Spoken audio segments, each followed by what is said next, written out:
안녕하십니까, 알림이 황희두입니다. 지금 윤석열 대통령의 지지율이 3주째 연속 하락하고 있습니다. 중요한 건 리얼미터에서도 이런 결과가 나왔기에 실제로는 더 심각하게 보는 사람들이 많을 텐데요. 부정은 60% 가까이 올라왔죠. 설 연휴 이후 난방비 폭탄이 제일 큰 관심사로 주목받고 있는데 이에 대한 대응조차 제대로 안 하고 있으니 이런 분노의 여론은 당연히 커져갈 수밖에 없습니다. 실제로 국민들은 벌벌 떨고 있는데 자기는 술 마시고 식사 정치라고 포장하는 게 말이 되냐? 아직까지도 전 정부 탓만 하고 있으니 30%대도 어이가 없다. 이런 반응까지 이어지고 있습니다. 실제로 지금 감사원에선 올해도 문재인 정부 정책을 겨눈다는 단독 보도도 나왔고요. 이러니 당연히 표적 정치감사 논란이 커질 수밖에 없습니다. 이런 와중에 감사원 유병호 사무총장은 너무 뻔뻔한 모습을 보이고 있는데요. 쉽게 말해 기본 임무를 하는 건데 정치적 논란이라니 이건 코미디다, 이런 식으로 반박하고 나선 겁니다. 작년에 말씀드렸듯이 유병호 총장은 피라미가 아닌 고래에 집중해라, 이런 걸 강조해왔었는데 작은 사건들 말고 큼직한 사건들로 주목받자, 이런 얘기나 마찬가지 아닙니까? 그런데 제일 황당한 건 정작 본인 문제는 못 본 척 넘어가고 있다는 게 내로남불 논란까지 키운 거죠. 본인 부인이 바이오 회사 관련 주식을 소유하고 있는데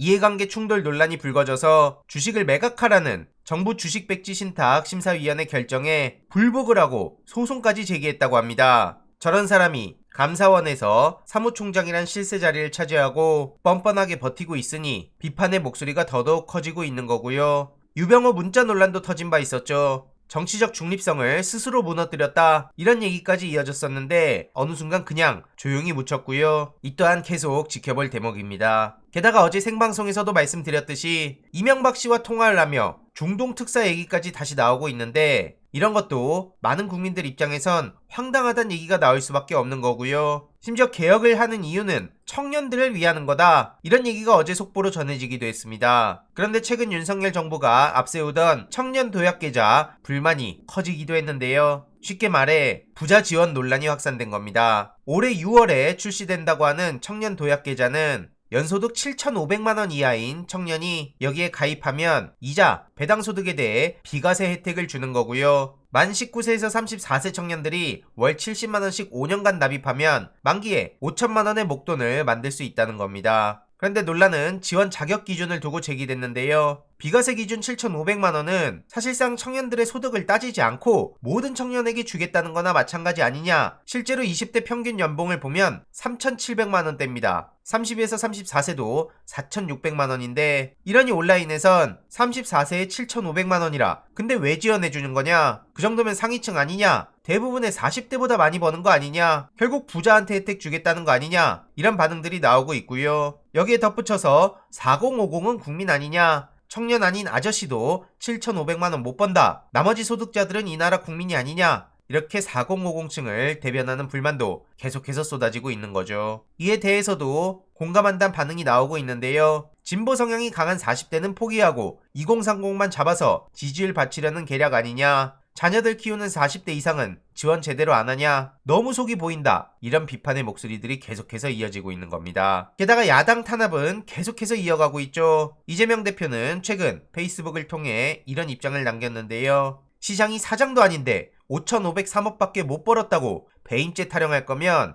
개발허가 해주고 한 푼도 못 번 양평군수, 부산시장, 이들은 무슨 죄겠냐, 이렇게 꼬집은 겁니다. 참고로 양평군수 공흥지구 개발은 윤석열 장모가 얽혀있는 거고 당시 장모에게 특혜를 몰아줬다는 의혹이 제기된 바 있었죠. 그리고 부산 LCT는 다들 아시다시피 박형준 시장의 특혜 분양 의혹이 나온 바 있었고요. 결국 경찰은 이걸 무혐의로 끝내버렸고 어느 순간 얘기는 싹 사라졌죠. 이러니 이에 대해서도 어처구니가 없다는 반응들이 이어지는 겁니다. 국민들을 바보로 하냐? 대장동 같은 경우엔 결국 돈 받은 검사, 판사, 대법관, 기자, 이들이 큰 소리치고 전부 다 이재명에게 덮어씌우려는 거 아니냐? 시공사 관련 업무라는 사람이라며 이재명 주장 틀린 게 없다, 윤석열 죄부터 묻는 게 순서 아니냐? 김건희, 윤석열 장모, 그리고 윤석열 대통령, 이들부터 책임져야 된다, 이런 얘기까지도 이어지고 있습니다. 최근 정청래 수석 최고위원은 김건희 씨 관련한 사건 번호 133호 이거 수사 안 하냐? 라고 꼬집기도 했는데요. 일단 계속 소식 전해드릴 예정이고요.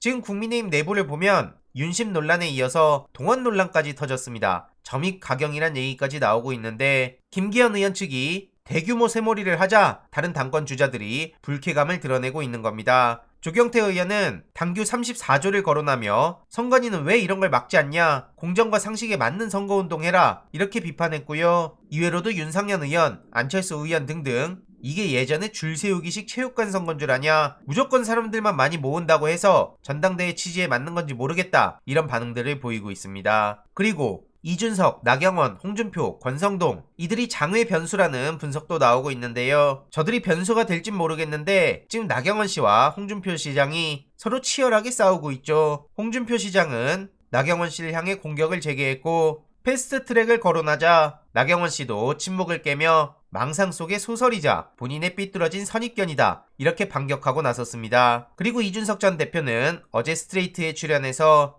윤석열 대통령이 총선 때까지 하고 싶은 거 다 한 다음에 나중에 책임을 어떻게 지려고 하는지 모르겠다, 그러면서 뭐 자기 부정이다, 이런 식으로 맹 비난을 퍼붓는데 말은 맞는 말입니다. 다만 지난 대선 과정에서 본인이 어떤 식으로 윤석열 대통령을 띄웠는지 모든 국민들이 알고 있기에 끼리끼리란 반응들이 나오고 있는데요. 이 또한 어떻게 진행이 되는지 소식 계속 전해드리도록 하겠습니다. 이번 내용도 유익했다면 구독, 좋아요, 알림 설정, 멤버십 가입 정말 큰 힘이 된다는 점 말씀드리고 싶습니다. 주위에 널리 공유 부탁드립니다.